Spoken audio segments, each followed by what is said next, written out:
find I solutions. think you should go up to. I'm Big going up. Hole and We always, it up there. we always find solutions. I'm just waiting to allow me to pass here. They will, as soon as you're ready, they will allow you to. Yes. They're just trying to clear up. So I'll meet you back up there, maybe. The World Bank people on the ground here, we were looking at Thomas. And in fact, this morning, I'm going off to Taiwan. I will speak. Well, I may be delayed for a couple of days. I haven't yet made up my mind.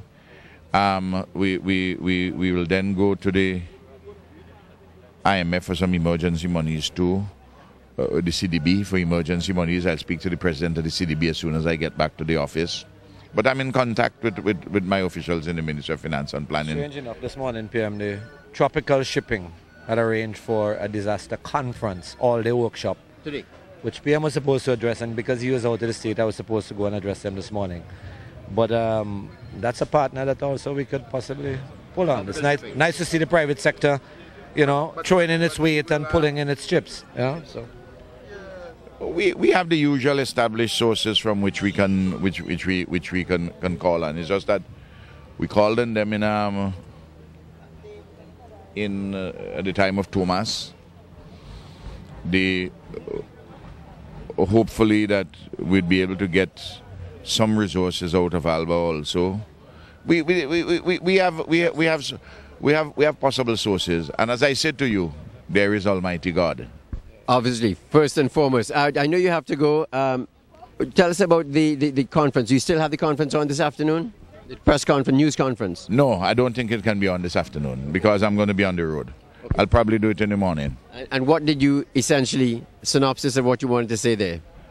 Come tomorrow. All right. So the subject of cocoa has been... The subject of cocoa has been eclipsed by the... What is this officially? Depression, as Nemo told us? What was it? A tropical depression? Yes, it's all whatever the nomenclature.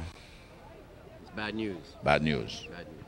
All right, chatting with Prime Minister Ralph Gonsalves on the situation here at Mount Young. You've heard it himself. Basically, this is one of the big projects that will occupy our time over the next week at least. And then there's the bigger problem, if you will, of finding the finances to put the situation, as it were, before this weather system passed through. So we're going to see if we can get past. It looks pretty impossible at this point, but we'll see how we can get to the next point.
Inspector.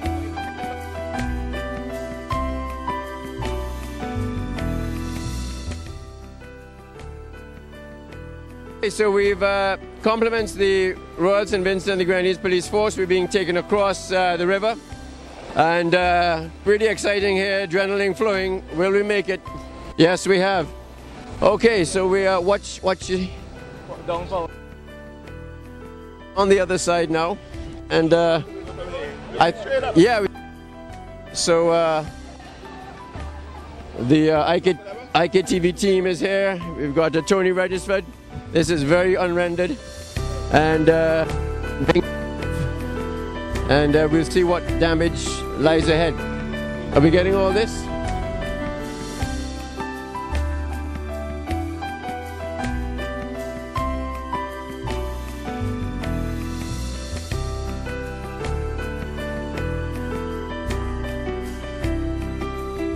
Do you have a formal relationship with NIMU, the Radio Rainbow League?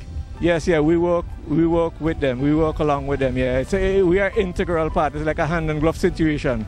So you can inform them when you notice unusual weather patterns? We can inform. We have done so in the past, but then we are not the authority. It is up to NIMU to respond and inform. Well, the Met Office is really who would be responsible for sending vital information like this, but in the absence of that, you must have other persons who can make informed decisions to raise an alert. One question. I heard this morning on the radio. I know that NIMU is supposed to have an emergency system set up that it's supposed to cut in on all radio stations, all media outlets, whenever there's information to get out. Why wasn't that activated this morning?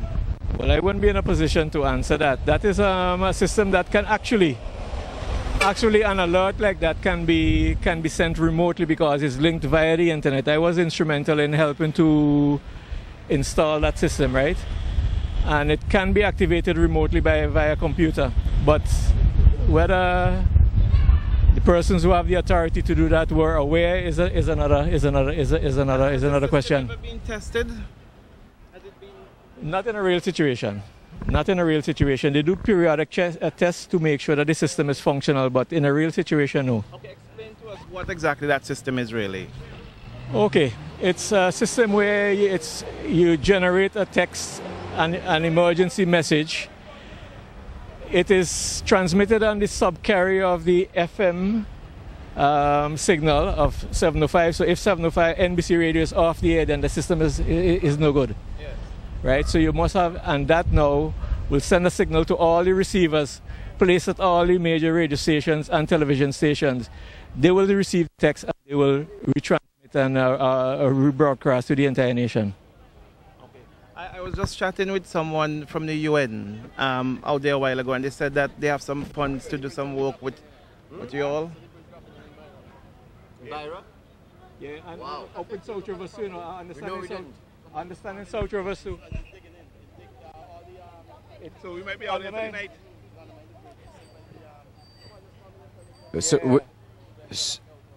Okay, so we're hearing that the bridge in Byra is dropping in. That is a worsening situation. That is not how it was when we passed. As the Prime Minister indicated earlier, that it did take a blow. The Connery Bridge is much higher, but the Byra Bridge is lower in the water, would be subject to the flood coming through with all the debris and logs and so on. So that has taken a blow, and as Tony Regisford just intimated, we might be out here for the night. We're here in the area of Georgetown, just past the Bishop's College School and the Anglican Church. We're heading now past the area where Mr. Jones had his grocery store on the coastal side of the road. That is on the eastern side of the road. We see a lot of debris. Here it is complete mayhem. Where this came from it's almost unimaginable that this could have come down the river. But here it is, a huge tree trunk size. One imagines that piled up here anytime this morning. I would imagine that the backhoe and the bulldozer would have pushed this here into a pile. This was probably all over and has been pushed into a pile here to clear the river, which is now flowing. So we see that tree trunks have been disgorged into houses on the eastern side of the road, on the coastal side, and we're going to probably have to get off here